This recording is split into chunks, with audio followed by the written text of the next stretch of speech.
சளி உடனே குறைய என்ன மருந்து எடுக்கிறது நம்ம யோசிக்க முடியும். இப்ப டக்குன்னு ஒரு சைக்ளோன் ஃபார்ம் ஆயிடுச்சு அப்படின்னா, அது அங்க ஃபார்ம் ஆகுறதுக்குள்ள இங்க ஃபார்ம் ஆயிருக்கும். ஃபுல்லா running nose, stuffy nose, sinus அப்படியே காதெல்லாம் குப்புன்னு அடைச்சுக்கும். த்ரோட் பெயின், பேச முடியாது, அப்படி மூச்சு விட முடியாது. ஃபுல்லா அப்படியே ஒரு அரெஸ்ட் ஆன மாதிரி ஆயிடும். அந்த மாதிரி கண்டிஷன் வந்துடும். அதனால சைக்ளோனுடைய வெதர் என்னன்னு வெளியே பார்த்து சொல்ல வேணாம். நம்ம பாடி பத்தி சொல்லிடலாம். கபம் அந்த அளவுக்கு உடம்புல தேங்கி இருக்கு.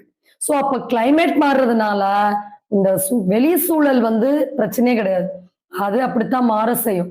ஆனா மனிதன் எப்படி படைக்கப்பட்டிருக்கான் அப்படின்னா, இந்த எல்லா காலச்சூழல்லையும் வாழக்கூடிய அளவுக்கு இறைவனுடைய படைப்பு அவ்வளவு நுட்பமானது, நுண்ணியமானது. அதனாலதான் பாலைவனத்திலயும் மனுஷன் இருக்கிறான். குளிர்கால பிரதேசத்திலையும் வாழ முடியுது. இந்தியா மாதிரி தட்பவெட்ப சூழலை மாறி